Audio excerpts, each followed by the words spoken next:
I never thought silence could hurt more than words. But that day, it was the only thing I had left. It was an ordinary afternoon until I saw her. She was sitting at our favorite coffee shop. Same table, same seat, but not the same life. Across from her sat someone new, someone who wasn't me. He smiled like he knew her deeply. She laughed. It wasn't a polite kind. It was the kind of laugh she used to save for me. And I just stood there, frozen, heart thudding in my ears like a drumbeat betrayal. My first instinct was to walk in and ask why. Ask when things changed. Ask what I did wrong. But instead, I turned. No words, no confrontation, just silence. I disappeared from her world like I never existed in it. I deleted our chats, unfollowed her, threw away the hoodie she once wore, the one that smelled like her perfume.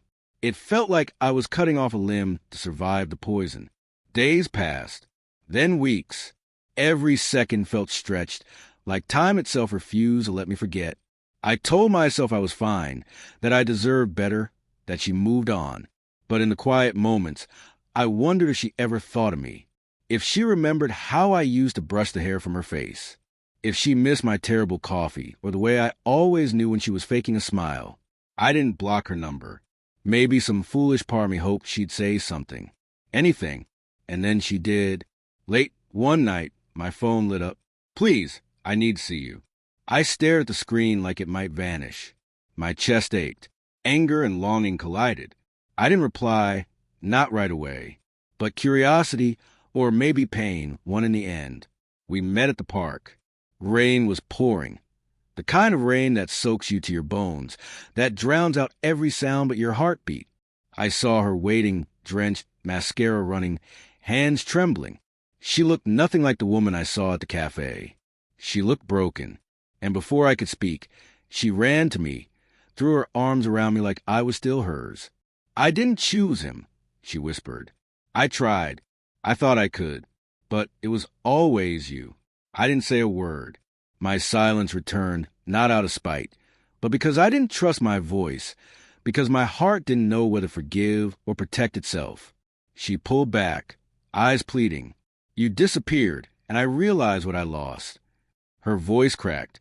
"He wasn't you. He didn't know me like you do. He didn't know I bite my nails when I'm nervous, or that I hum when I read, or that I cry at animal rescue videos." She stepped closer. "He didn't know that I need to fall asleep hearing your heartbeat." A lump caught in my throat. "I was scared," she confessed. "Scared of how much I loved you. Scared of losing myself. So I pulled away, and I hated myself the second I saw you walk past that day.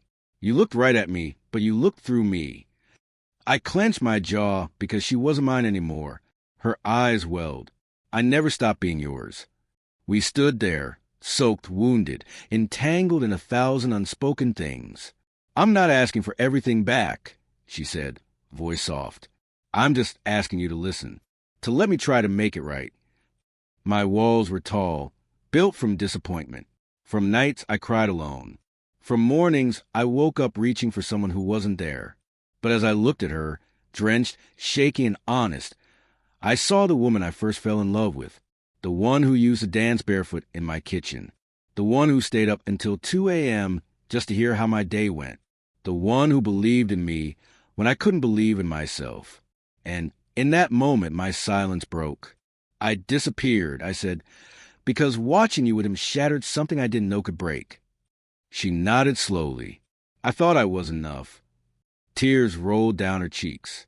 "You were always more than enough." And just like that, the rain wasn't the only thing falling. I didn't promise her forever that night.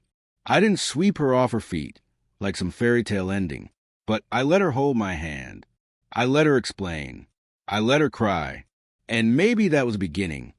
Not the same story, but a new chapter, written not with blind hope, but with truth, healing, and a slow rediscover of the love that somehow refused to die.